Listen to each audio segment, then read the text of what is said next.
they're constantly monitored by facial recognition cameras that are able to instantly put a face to a name. Now, the Chinese are also ranked, given a mark out of a possible 950 points. A score in the 700s is considered good. Around the 500 mark is not. For now, the number is a sort of bank credit rating, keeping track of everyone's spending habits. I think being ranked is a good thing. A society has to have rules. It forces us to be well-behaved.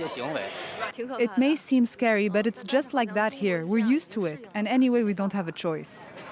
But in an effort to keep all of its subjects in line, Beijing is taking the system a step further in 2020. It's aggregating data gathered by banks, private companies, and the state to rate if someone's a good or bad citizen. By using the most data possible, the so-called big data, the system will play an important role in rebuilding a moral society. The state will go over every detail of a person's life with a fine-tooth comb. Their financial situation, spending habits, career, even behavior on social media.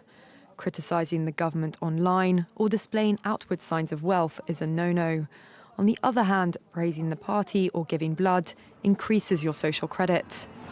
Xiao Wenwang is a model citizen. She lives in Nanjing, a testing ground for social ranking. Married with a child, she has a job in a retirement home, no debts, and she wouldn't dream of jaywalking. As a good citizen, I respect the rules of the road. If I didn't, I'd lose points on my social credit.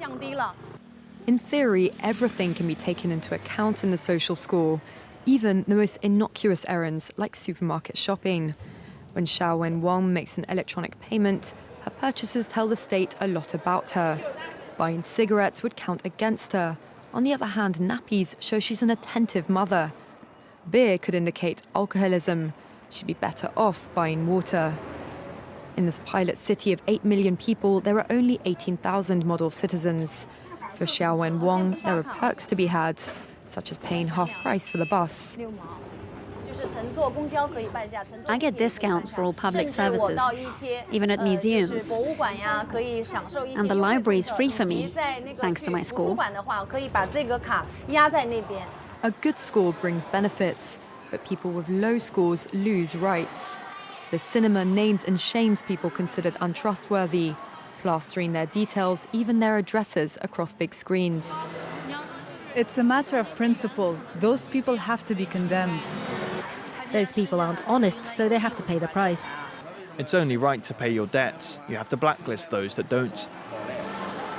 The Supreme Court has created a blacklist for so-called bad citizens, those whose ratings have dropped to zero. On it are companies, but also 23 million people to date. Among them is this journalist Liu Hu. He got a little too close to uncovering corruption among high-profile party members. After being sued for defamation by the subject of a story he'd written, he was blacklisted. But he only realized when he tried to buy a train ticket and was told he was banned from traveling. That tells me I'm still on the blacklist. Punished because he's been branded untrustworthy by the state. Once you're blacklisted, you can no longer get a bank loan, start a business, buy an apartment, or even send your children to a private school. Liu Hu is among a tiny minority of people who have dared to criticize the system, which some are calling a digital dictatorship.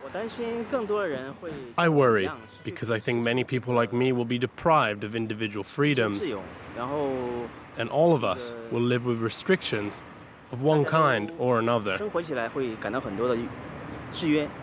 After our meeting, Liu Hu learned that his name had been removed from the blacklist, but he still has a long way to go if he doesn't want to languish at the bottom of the social credit hierarchy.